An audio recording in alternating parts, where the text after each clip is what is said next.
Hermanos, les saludo con la paz de Cristo y deseo que esa paz llene sus corazones, porque no hay mejor sentir en la vida que tener la paz del Señor.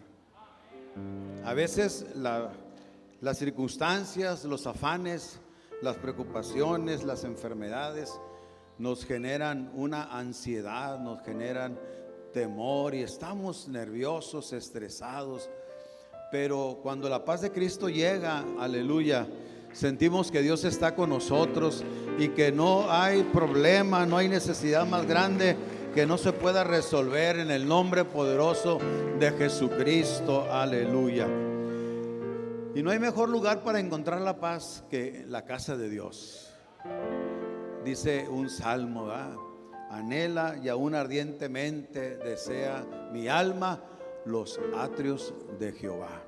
Qué bonito es estar en la casa del Señor. ¿Se siente feliz, hermano, aquí en la casa de Dios?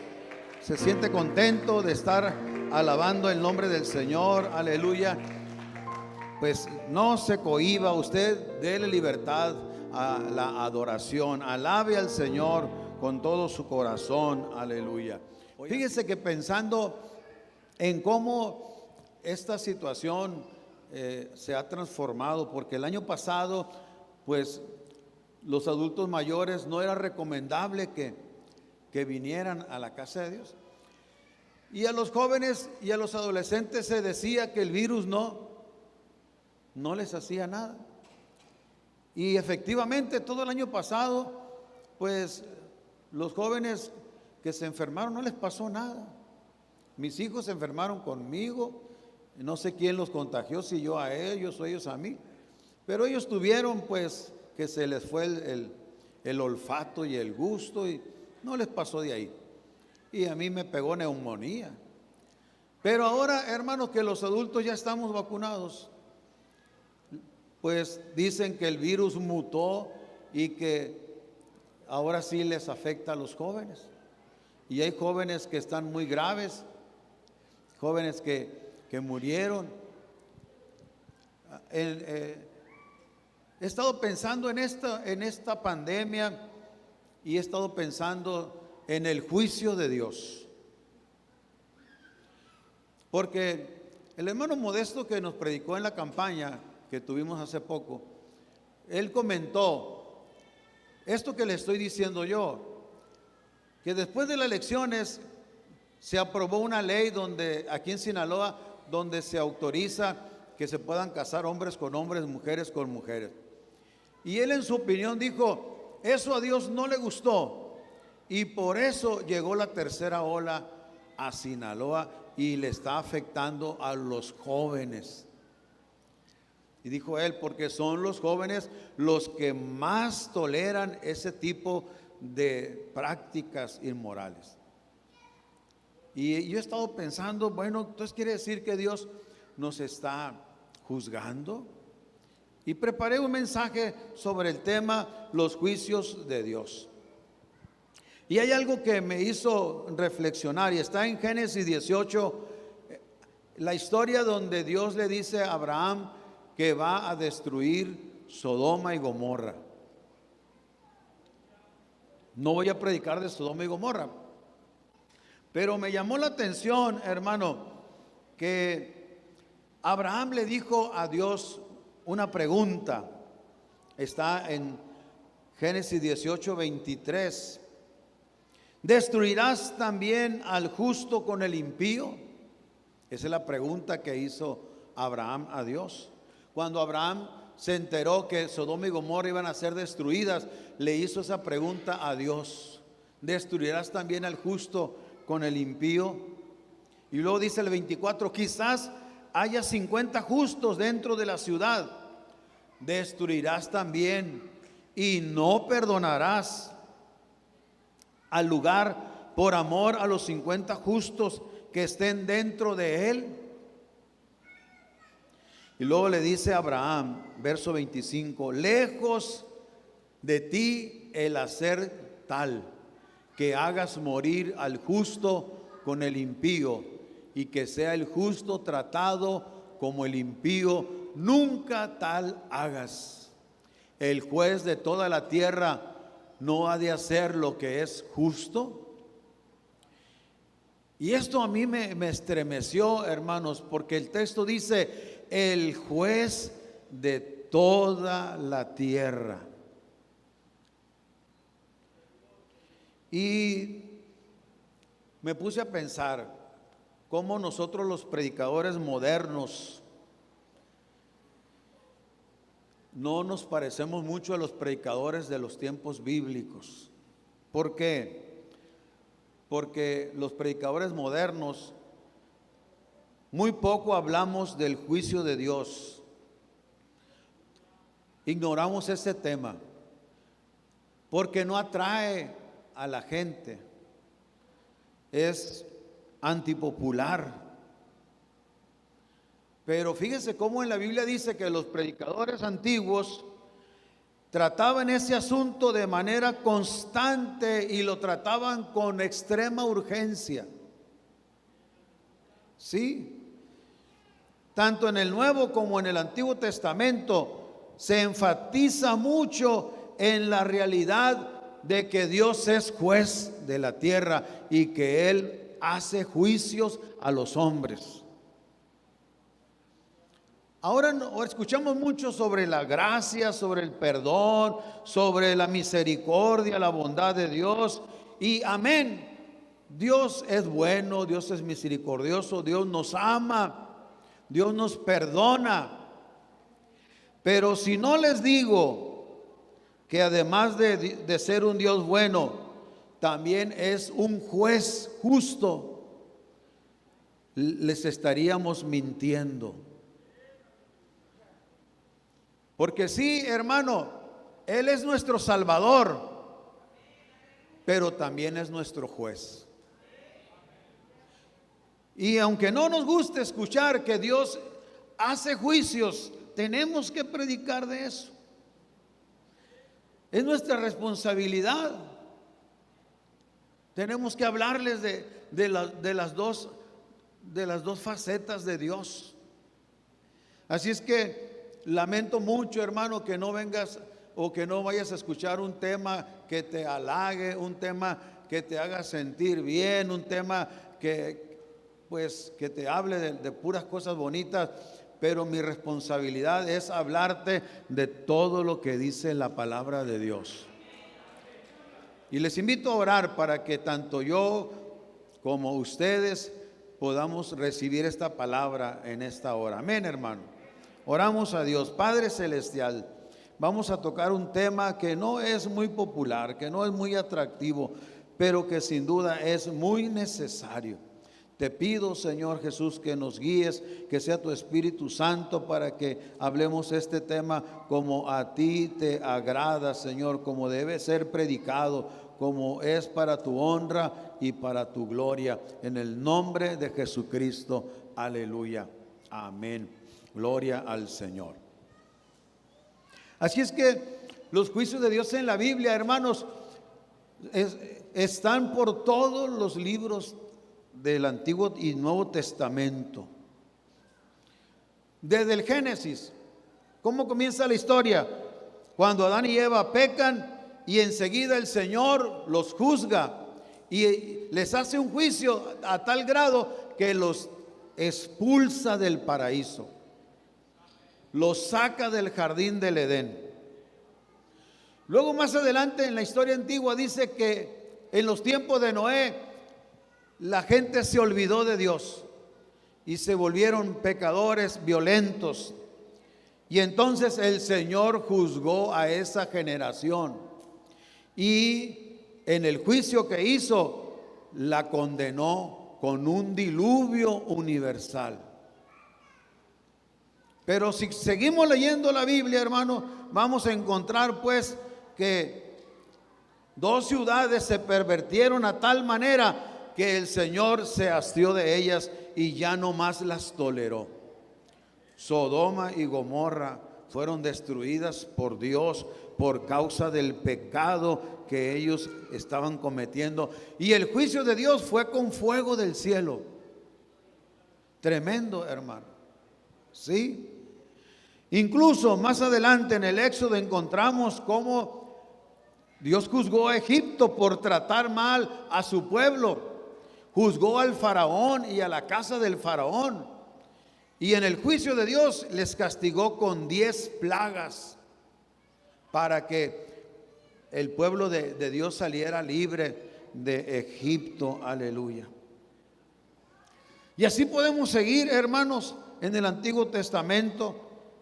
Al mismo pueblo de Dios el Señor lo juzgó.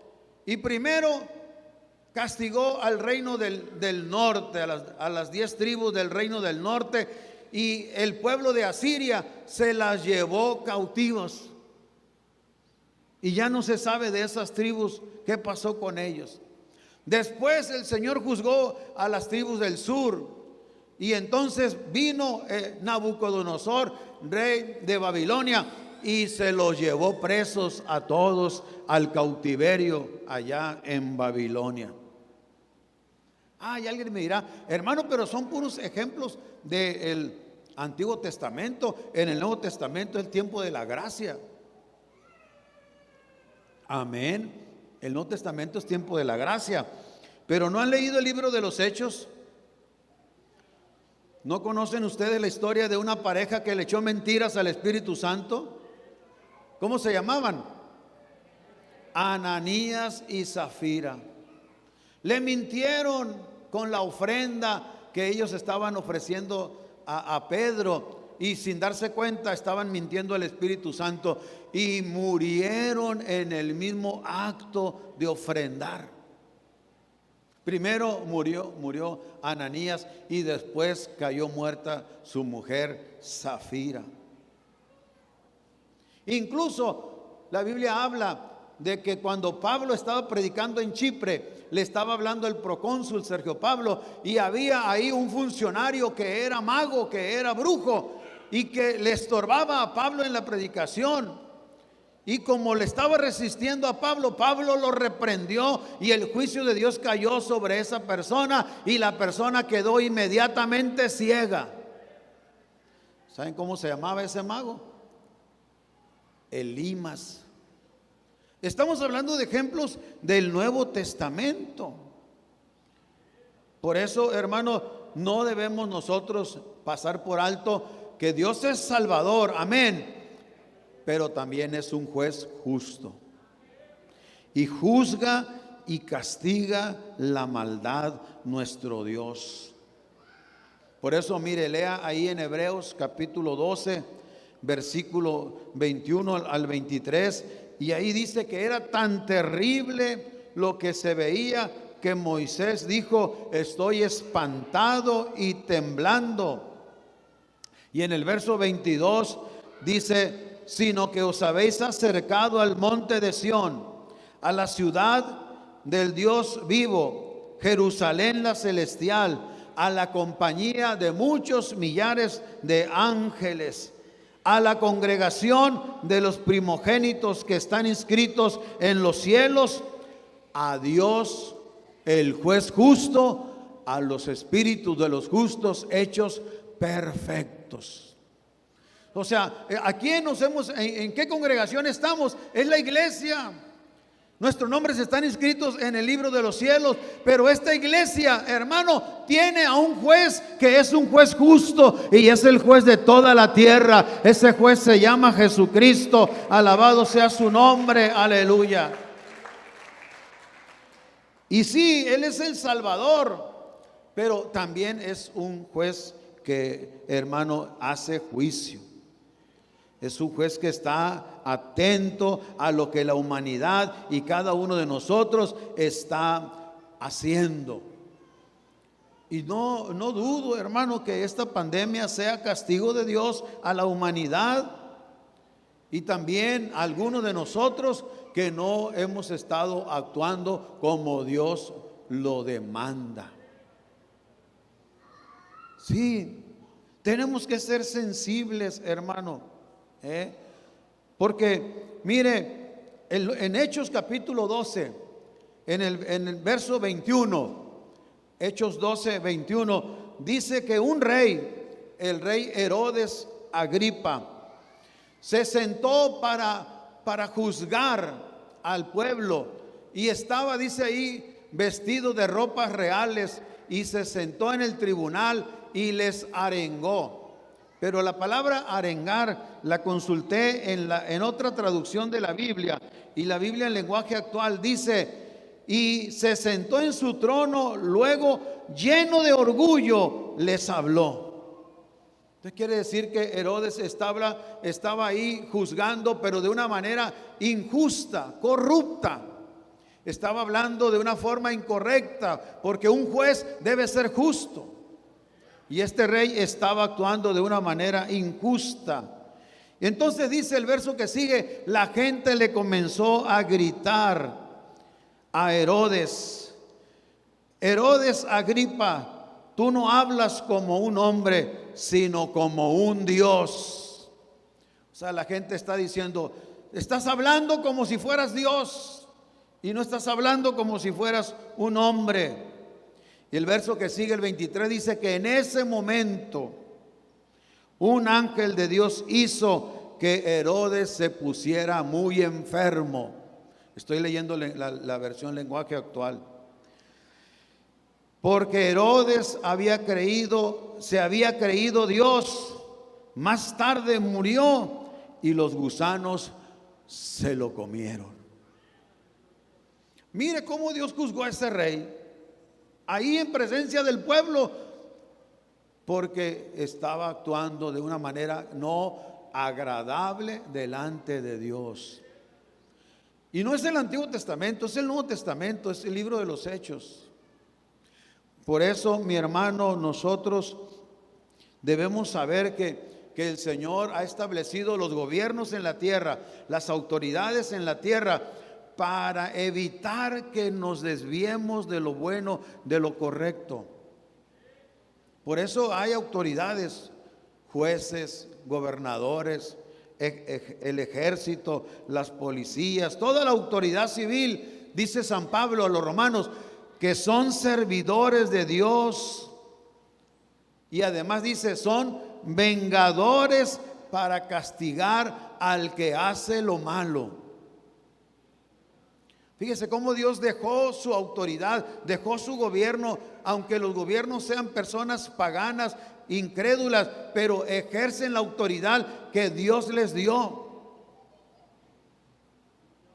Y entonces, hermano, si nosotros hacemos lo malo, el propósito de ese gobierno que Dios dejó es castigar a los desobedientes, castigar al que hace lo malo. Claro que como la maldad es mucha, pues la corrupción ha dañado el sistema de justicia humano, y hay personas que roban, que cometen crímenes, que extorsionan, que secuestran, que cometen violaciones y nunca los agarran. No pagan, hermanos, por sus delitos, porque pagan sobornos, porque tienen influencias, los dejan libres. Pero eso no quiere decir que van a escapar al juicio de Dios. No, mi hermano. Mire lo que dice la palabra de Dios en Hebreos 9:27. Y de la manera que está establecido para los hombres que mueran una sola vez, y después de esto, el juicio. O sea, nadie de nosotros se va a escapar del juicio de Dios. Aunque lo que hayas hecho nadie lo haya visto, y aunque nadie te haya llamado la atención por lo que hiciste, no hayas sido aquí en la tierra juzgado, hermano, va a llegar el momento en que vas a estar delante de Dios. Vamos a estar delante de Dios y el Señor nos va a llamar a cuentas. Bendito sea el Señor, porque si bien Él es Salvador del mundo, también el Señor es nuestro juez. Es nuestro juez. Y en el Nuevo Testamento está ratificado, está confirmado de que viene ese juicio, que será un juicio universal, Algunas veces a ese juicio se le llama en la Biblia el día de la ira de Dios, o también se conoce como la ira venidera. Pero se está refiriendo a ese acto, Dios, en el cual Él va a juzgar. Y mira, hermano, lo que dice Mateo 10:15. Ponlo, hermano, para que lo lean con sus propios ojos. Porque ahí dice que va a ser más tolerable en el día del juicio el castigo para la tierra de Sodoma y Gomorra que para aquella ciudad que rechazó a Jesucristo. Así que si nosotros rechazamos a Cristo, estamos actuando peor que los que actuaron mal en las ciudades de Sodoma y Gomorra. ¿Se da cuenta? ¿Por qué? Porque según Mateo 12:36, el juicio de Dios va a ser muy severo, de tal manera que incluso Dios va a juzgar, hermano, cada palabra ociosa que nosotros hablemos. Ahí está el texto, mira, léalo usted. Así que tengan cuidado, plebes, con esas palabritas que a veces usamos, que es muy de moda, pero que son palabras ociosas. ¿Qué onda, güey? ¿Cómo? ¿Qué? ¿Va de Cristo? El cristiano debe usar palabras que agradan a Dios, no palabras ociosas. ¿Verdad que se oye mal lo que dije? No va con este lugar, no va con un cristiano. Así un cristiano debe cuidar sus palabras. Que te enojaste y que nada de rayar nada. Cuidado cómo tratas a tu esposa, con respeto, con consideración. Porque vas a dar cuenta, Dios, de cada palabrota que le digas a tu esposa.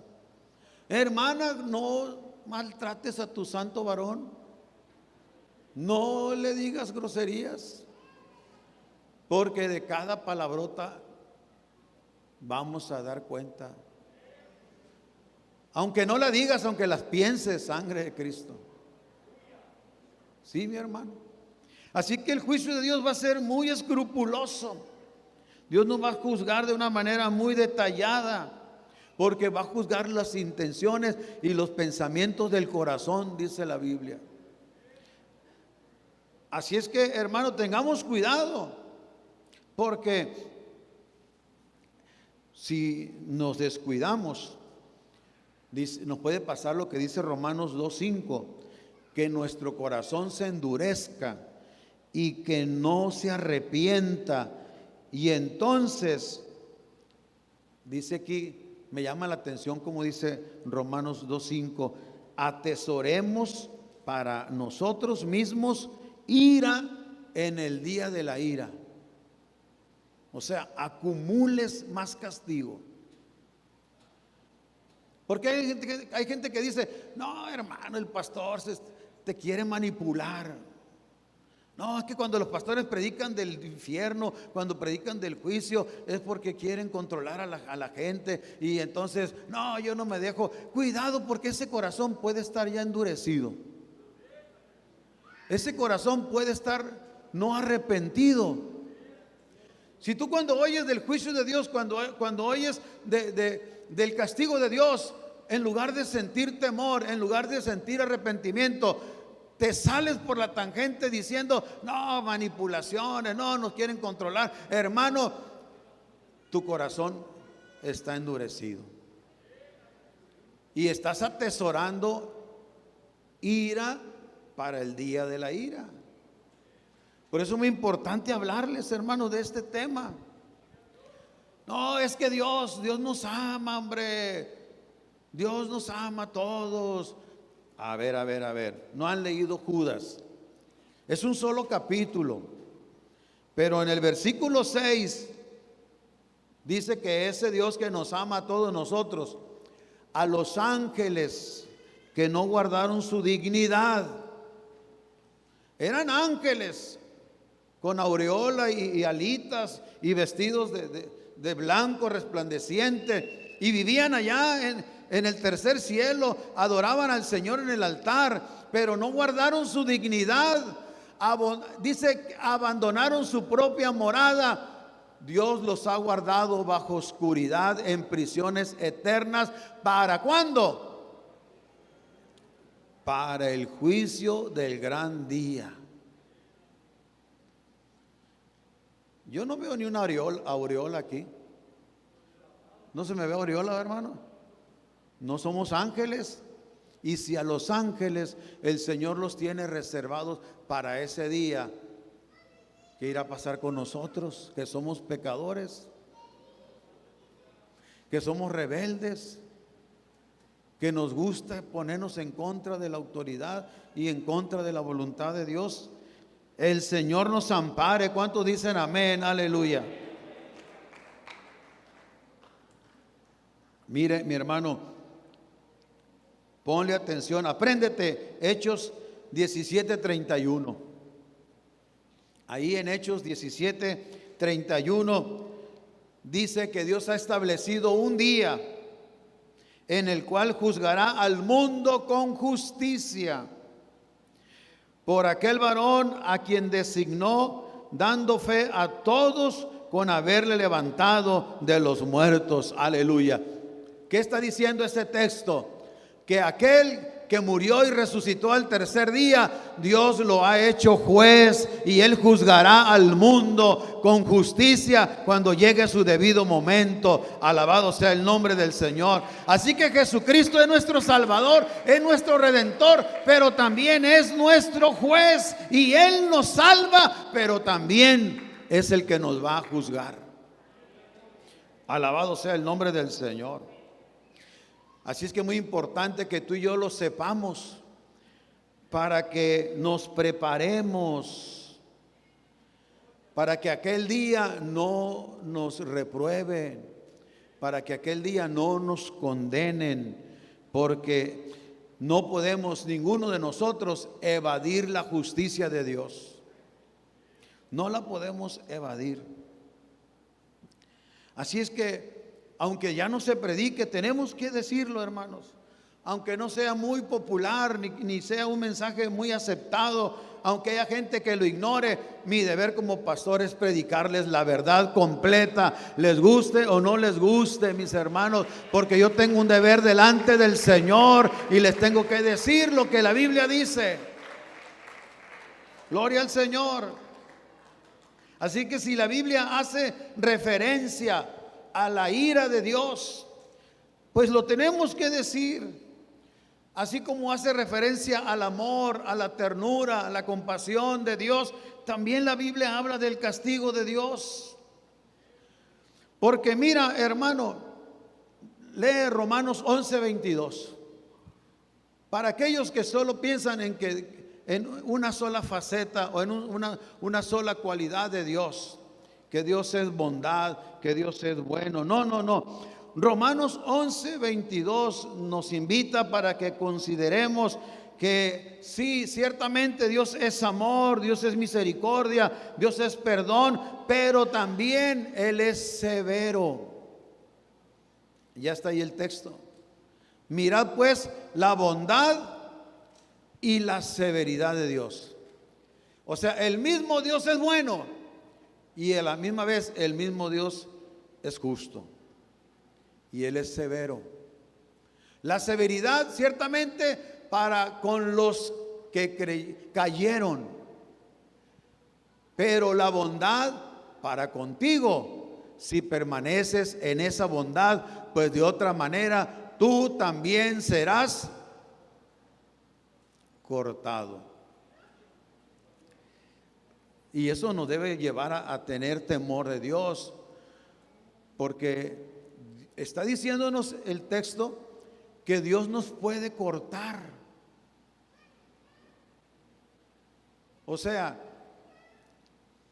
esos hermanitos que ya no vienen a la iglesia, que ya se alejaron de Dios, ¿no serían cortados? ¿No habrá hecho juicio Dios en sus vidas y pesados en balanza y no les gustó al Señor? Pues tengamos temor, Porque si estamos aquí es por la gracia y la misericordia de Dios. Si seguimos aquí es por la bondad, aleluya. Y temamos porque ese mismo Dios, hermano, puede decidir, ya no más.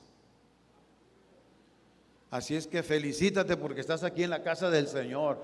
Alaba al Señor porque estás aquí, aleluya. Pero teme a Dios. Porque Dios no puede ser burlado. Porque todo lo que el hombre sembrare, eso también segará.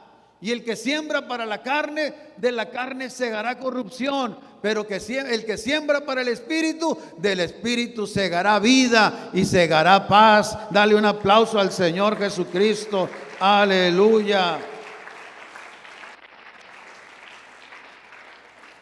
Así es que sí, Dios es amor, Dios es bondad, pero mira lo que dice Nahum. Hay un libro en la Biblia que se llama Nahum, hermanos, por si acaso usted no lo sabía. Está en el Antiguo Testamento, fue un profeta menor. Y ahí en el capítulo 1, versículo 2, mira cómo describe a Dios. Dice que Dios es celoso, ¿y qué más? Vengador. Y reitera, Jehová es vengador y lleno de indignación. ¿Qué quiere decir eso? Que es lleno de indignación. Que hay cosas que lo hacen feliz, pero hay cosas que le desagradan, que no las tolera. Hay cosas que lo hacen sonreír, pero hay cosas que al Señor las rechaza. Dice, no. O sea, hay algunos a quien Dios abraza porque lo buscan y lo quieren agradar. Pero hay otros a quienes el Señor le dice, no te me acerques, tus acciones no me gustan. Porque yo miro tu corazón, porque yo veo tus intenciones. ¿O a poco no nos pasa así a nosotros? No llega el momento en que nosotros decimos, no, ya está bueno, ya. ¿O no? ¿Por qué? Porque nos sentimos muy dignos, porque sentimos que no merecemos eso, porque nosotros queremos que nos traten bien. ¿Y a poco Dios no? ¿No tendrá dignidad Dios? Claro que sí. Y se indigna al vernos actuar mal. Y nos está viendo que estamos en el pecado y Él se molesta. Y dice, ¿qué pasó? Si el domingo me estaba cantando, si tan bonito que predicó, si mira lo que estaba enseñando y ahora me sale con eso. Y luego dice el texto, se venga de sus adversarios. O sea que todos somos hijos de Dios. No, espérate, ahí dice que hay algunos que son hijos de Dios pero se convierten en adversarios. Por eso dice la Biblia, no améis al mundo ni las cosas que están en el mundo, porque si alguno ama al mundo, el amor del Padre no está en él. Y todo el que se vuelve amigo del mundo se constituye ¿cómo? Enemigo de Dios. ¿Se da cuenta, hermano? Qué tremendo, pero así es la palabra de Dios. Y no lo podemos nosotros ocultar. Pero bueno, pon el versículo 7, Nahum 1:7, para que también nos recordemos, ¿verdad?, que nuestro Dios es bueno y es fortaleza en el día de la angustia y conoce a los que en Él confían. Dale un aplauso a nuestro Dios, aleluya. Ahí está hablando Nahum de las dos cualidades de Dios, la buena y la otra, la severa. Lástima que hay cristianos que solo ven una imagen de Dios, la imagen que más les conviene. Pero ¿sabes por qué lo ven así? Porque quieren seguir haciendo lo que les da su regalada gana. Se oye feo, pero es más feo las acciones. Por eso usted y yo tenemos que ser temerosos de Dios. Que se haga su voluntad y no la mía, dice la Escritura. Amén, hermano. Padre nuestro que estás en el cielo, hágase tu voluntad como en el cielo, así también aquí en la tierra. Nada de que hacer lo que a mí me gusta, lo que yo quiero, lo que a mí me conviene. No, mi hermano, Dios nos va a juzgar. Dios nos va a llamar a cuenta. Y seguimos en el libro de Nahum. Pone el versículo 3. Porque ciertamente hay algunos que se confían y dicen: yo estoy haciendo lo malo y no me pasa nada. Al contrario, me va bien. Me paseo, voy de viaje y todo. Y ya ves, tranquilo, mira, lee el texto. Jehová es tardo para la ira. O sea, no nos castiga en el mismo momento. Él tiene su tiempo. Y el tiempo de Dios es perfecto. Por eso dice que es tardo para la ira, grande en poder, y no tendrá por inocente al culpable. ¿Se da cuenta? No que no pasa nada, hombre, mira, bien campante, ya ves el fulano lo que hace. No, Padre Cristo, le llegará su hora. Ahorita no es tiempo, pero Dios sabe cuándo es tiempo. Y cuando Dios ajusta, hermano, la sangre de Cristo, es duro. Que has estado muy bien, que no te ha pasado nada. Espérate, Dios tiene sus tiempos perfectos.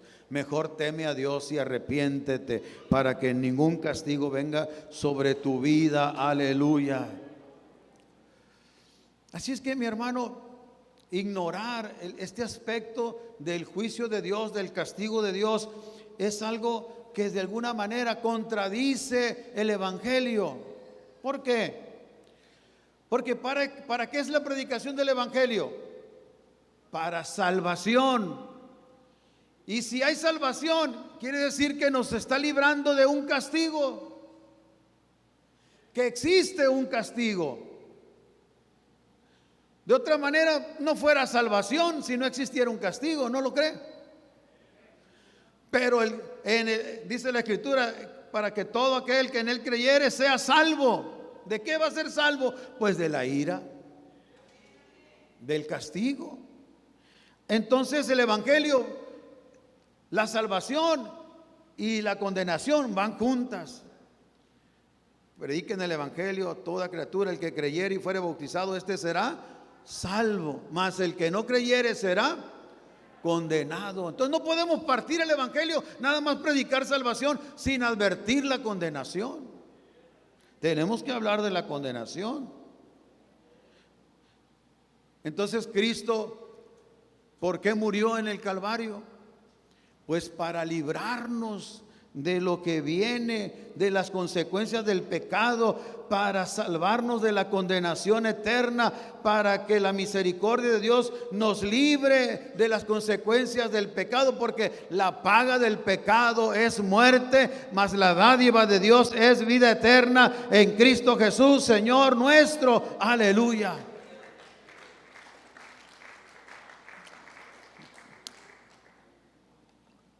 Claro que muchos de los que argumentan en contra de la ira de Dios lo hacen desde una perspectiva muy humana, porque asocian la ira del hombre con la ira de Dios y piensan que así como el hombre actúa y peca, así va a actuar Dios, y no es así.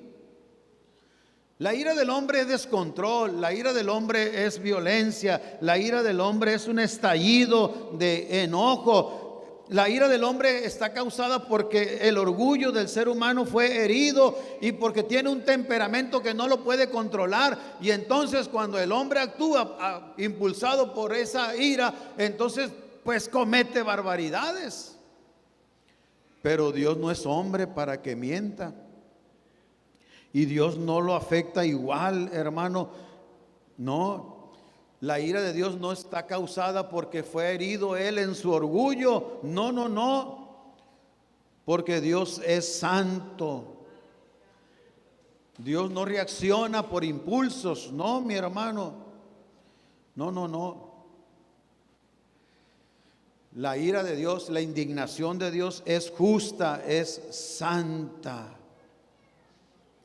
Sí, Jesús se enojó. ¿Se acuerdan cuando Jesús en el templo se enojó? ¿Sabe por qué se enojó? Por los corazones endurecidos de los judíos.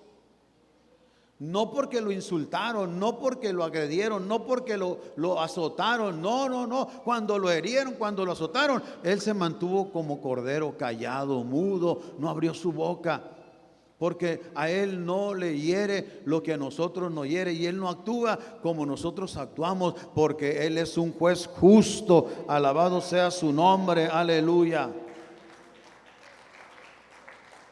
Y esa ira justa de Dios, hermana, pues está dirigida hacia el pecado, hacia las consecuencias de ese pecado. Por eso dice Romanos 5:8, Dios muestra su amor para con nosotros en que siendo aún pecadores, Cristo murió por nosotros, aleluya. Además, hermano, la ira de Dios no es como la de los hombres, porque Dios es un juez justo y hace justicia, administra justicia. Y para administrar la justicia, Él investiga bien los hechos que causaron ese delito. Y no solo por los hechos exteriores, sino ve también las cuestiones interiores, lo que hay intrínsecamente en el ser humano, sus emociones, sus sentimientos, sus pasiones. Y cuando Dios juzga, no juzga por las apariencias, sino que juzga conforme a lo que Él conoce del corazón del hombre. Porque Él conoce nuestras intenciones y nuestros pensamientos. Y luego nuestras acciones las compara con su palabra. A la luz de la palabra de Dios se decide si se va a perdonar o si se va a castigar. Y esa es una acción de Dios en paz, con calma. No hay ahí emociones exaltadas. No, es un acto justo de Dios. ¿Se da cuenta, mi hermano? Entonces, la justicia de Dios es perfecta. Y cuando Él nos juzga, cuando Él nos lleva a juicio, es imparcial. Y como Él conoce todas las cosas, Él juzga bajo verdad. Porque Él dijo, yo soy el camino y la verdad y la vida. Gloria sea el nombre del Señor, aleluya. Pero tampoco el castigo es culpa de Dios. No, mi hermano. El castigo es elección del hombre. El hombre elige la salvación o la condenación. Elige el perdón o elige el castigo. Así dice el Evangelio de Juan. Y esta es la condenación, dijo Jesús, que la luz vino al mundo y los hombres amaron más las tinieblas que la luz, porque sus acciones eran malas. Así es que los hombres somos los que escogemos pasar por la ira de Dios o recibir el perdón de Dios. Mire, hay un relato en Romanos que vamos a analizar, capítulo 1. Verso 24, ahí habla de 3 entregas que Dios hace del hombre hacia el juicio. La primera entrega está en el capítulo 24. Ahí está. Por lo cual también Dios los entregó a la inmundicia. O sea, ya no va Dios a meter las manos por ellos, los dejará al juicio divino. ¿Por qué los entregó a la inmundicia?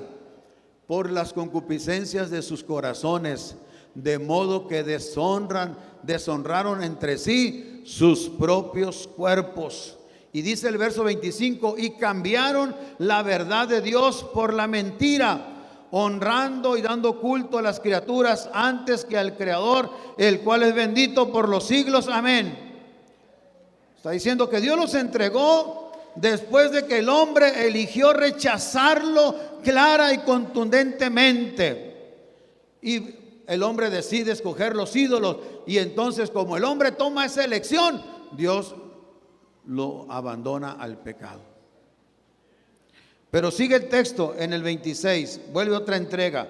Por eso Dios los entregó a pasiones vergonzosas, pues aún sus mujeres cambiaron el uso natural por el que es en contra naturaleza. Y de igual modo también los hombres, dejando el uso natural de la mujer, se encendieron en su lascivia unos con otros, cometiendo hechos vergonzosos hombres con hombres y recibiendo en sí mismo la retribución debida a su extravío. O sea, lo que estamos viendo ahora, hermanos, de esos matrimonios de lesbianas y de homosexuales, ya antes se vivió. Y como ellos se entregaron en sus pasiones vergonzosas, entonces Dios los entregó. O sea, Dios los dejó. Ya no mete las manos por ellos, los deja para el castigo.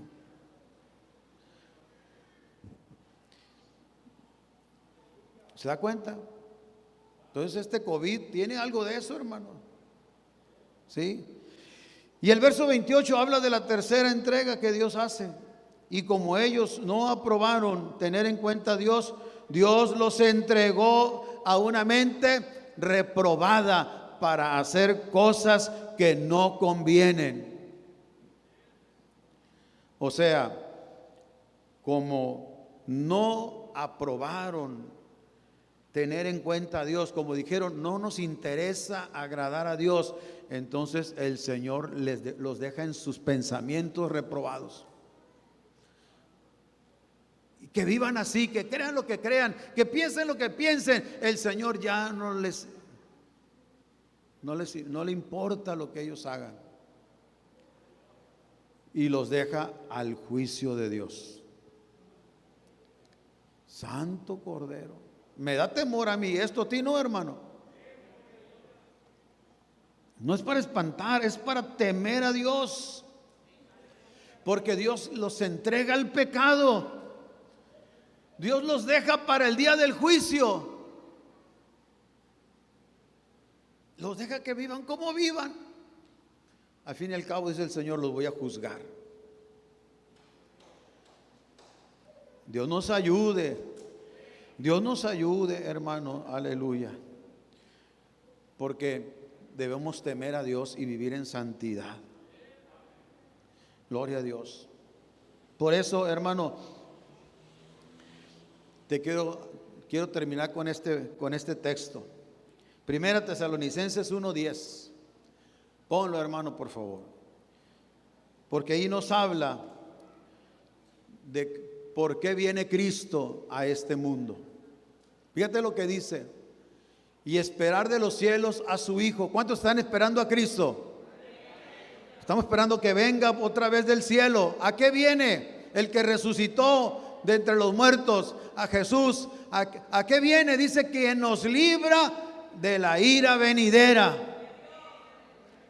Porque viene el castigo, viene la ira, y como nosotros confiamos en el Señor y nos bautizamos para salvación, el Señor, antes de que llegue el día del juicio, Él va a venir por su iglesia para que sea librada de ese juicio, de ese castigo que viene sobre el mundo entero. A eso la Biblia le llama salvación.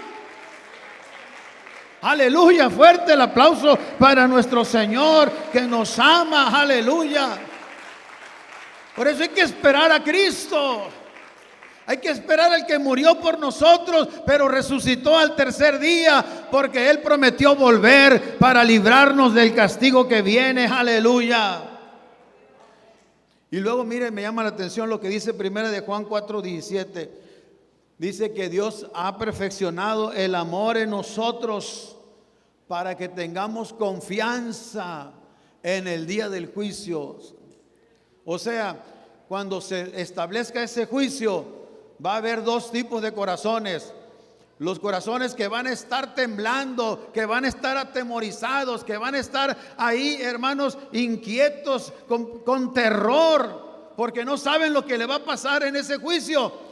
Y por otro lado, los que vamos a estar tranquilos y confiados y vamos a decir: alabado sea el Señor, yo creí en Jesucristo, yo me bauticé en su nombre, yo le serví hasta el último día de mi vida y Él prometió librarme, aleluya. Y vamos a estar confiados, tranquilos en ese día del juicio, aleluya. Porque ya con este texto cierro. Segunda de Pedro 2:9 dice que sabe el Señor librar de tentación a los piadosos y reservar a los injustos para ser castigados en el día del juicio. Allí hay, hermanos, dos tipos de creyentes: los piadosos, los que están luchando con la tentación, porque el diablo anda como león rugiente buscando a quien devorar, y llega y eres tentado, pero clamas al Señor y le dices: ayúdame, Señor, estoy siendo tentado, yo no quiero, Señor, caer en la tentación, y el Señor lo libra.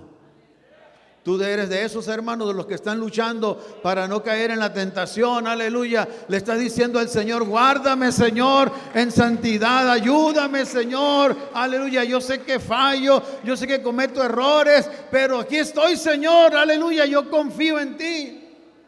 La palabra piadoso significa creyente en Dios. ¿Cuántos creyentes en Dios hay aquí? Aleluya.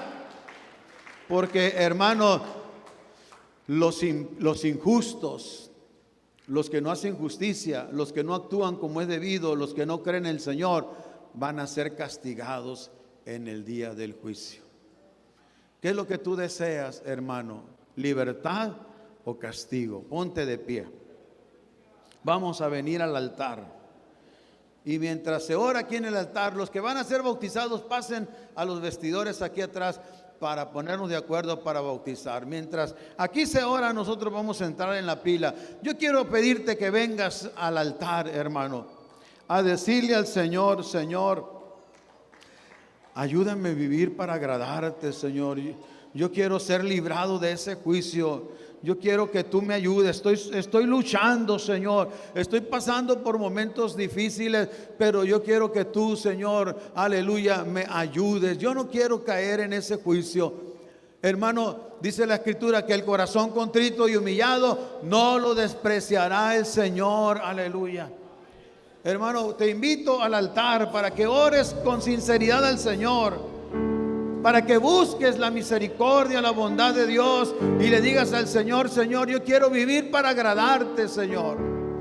Yo sé que tú eres bueno, pero también sé que eres justo, y yo quisiera, Señor, recibir tu perdón y no tu castigo. Venga al altar, hay campo, hermano, para usted aquí en el altar. Aleluya. Humíllate delante del Señor. Doblega tu orgullo delante del Señor. Pídele perdón al Señor aquí en el altar. Dile al Señor que tú lo amas y que tú quieres que el Señor, aleluya, te ayude, te perdone. Aleluya. Hermano Efraín, ayúdenos guiándonos en esta oración. Aleluya.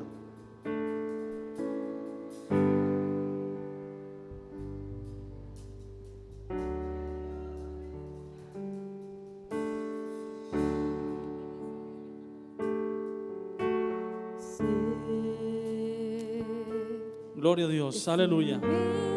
Vamos orando, hermanos. Vamos presentándonos a Dios. Ninguno de los que estamos aquí, hermanos, somos perfectos. Todos fallamos, todos necesitamos de la ayuda y de la bendición de Dios.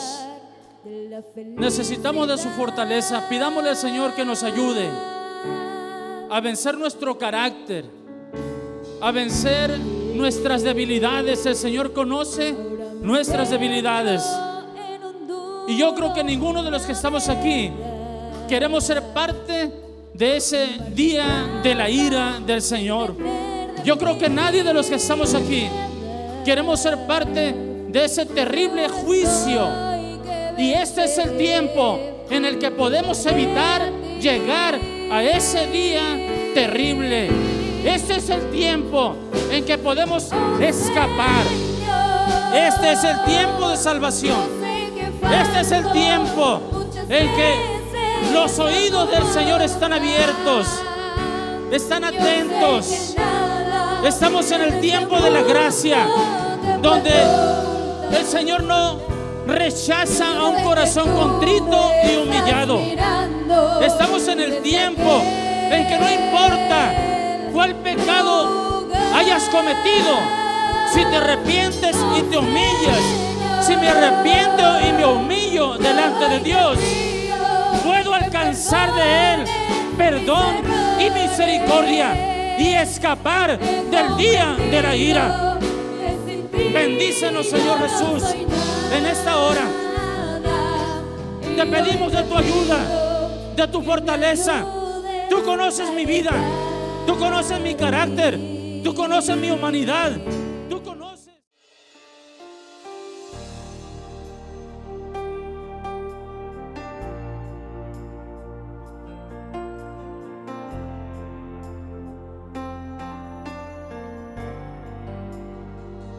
Aquí está.